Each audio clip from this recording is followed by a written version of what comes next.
Hey everybody, I'm Clifford Stemmy, the Pop Song Professor, and today is going to be the best English class you've ever attended. And it's because we're talking about Helena by My Chemical Romance. This song is an important one to know because it's a huge song in the alternative scene. My Chemical Romance was an incredibly influential band. The song is still one of the most popular that they've ever written, and it's also one of the most personal and powerful. When we talk about the song, we're going to learn a little bit about guilt and just how bad it can be if you let your own feelings of guilt go too far. We'll talk about how to avoid that. We'll talk some lit devices, and we're going to talk the deeper meaning of this song and the music video. And we're also explaining Helena because on our last My Chemical Romance Monday, more than 71 of you voted for it. By the way, today's episode is brought to you by the Pop Song Professor Patreon, where you can make this channel possible and get some cool perks to boot. So my first question for you guys is, what do you think that the song is about? Now, there is a meaning and I'm going to discuss it, but I would really like your perspective. What's your emotional experience with it? What does the song mean to you? What's your interpretation?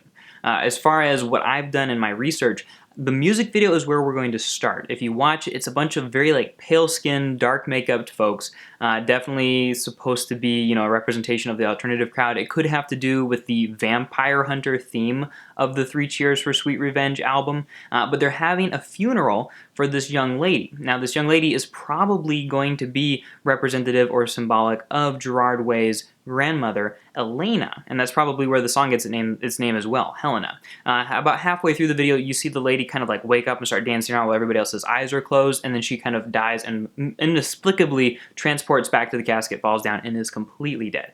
Probably the reason or explanation for this is that she's finishing her transition to the afterlife. She's really dead now. As they are praying for her soul and she moves on, she makes that little journey down the aisle in the church, and she's gone for good. And as far as why the song is about Helena, Gerard Way explains it himself in an interview with Kerrang in 2005. He tells us it's about why I wasn't around for this woman, who was his grandmother, right?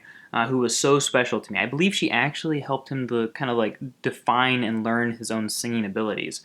Why I wasn't there for the last year of her life. And then later, self-hate is always a big part of the lyrics. I've felt like that all my life. I don't know why, but I've always hated myself. Hopefully that self-hate is growing into something else now. Hopefully it's growing into caring about myself and wanting to stay alive.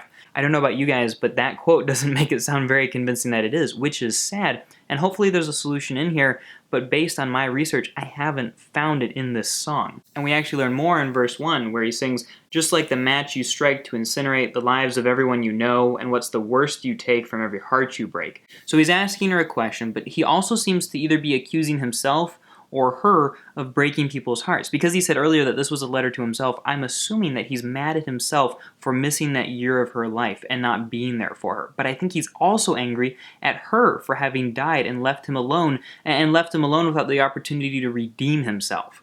Then we move into the chorus. What's the worst that I can say? Things are better if I stay, so long and good night, so long, not good night. Now I want to talk about a literary device called litotes. And if you're going to write a paper in English class for one of your teachers and you use the concept of litotes, I can almost guarantee you that they probably won't even know what it means. Essentially, a litote is when you define something by what it isn't. And so he's saying that when he parts from his grandmother, he says, so long, like I won't be seeing you again. And first line, and good night, but then he changes that very quickly to not good night.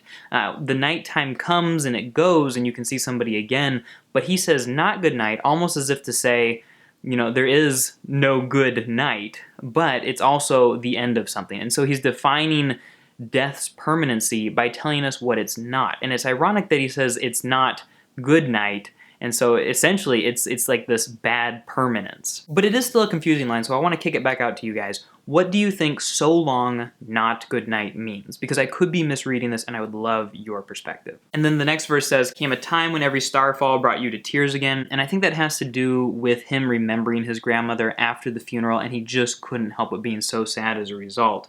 But then we continue into the bridge where he says, can you hear me? Are you near me? Can we pretend to leave and then we'll meet again when both our cars collide? So he knows that he's hurt her. Possibly that could be what the cars reference. Maybe he feels like it's just inevitable that he's going to hurt her if he sees her again. But he really wants to know that she's near and that she understands just how sorry he is and how much he loves her. In the end, Gerard hates himself for not being there for his grandmother, and he feels just so depressed that he can't go back and fix it and do a better job. So basically, he just punishes himself in the song for a mistake that he can't go back and fix. And I think that in a lot of my videos, you're gonna see me try to pull in a deeper theme, like have like a deeper theme, or here's how you can live life better section of my videos, and this is basically it. And so I just want to encourage you guys that if you feel that kind of guilt, because we have all felt it. I have felt so stupid sometimes for mistakes that I have made, or I have just felt so torn up because of something I said to my wife, or to a friend, or to a sibling, or something that I've done to a person, and just for hours, I can't think about anything else. And it's really, really hard to feel. And I feel like I'm not probably communicating the sincerity with which I feel the empathy for you that I do, because I know how you feel. We've all felt it. And that's kind of the point I want to get across, guys.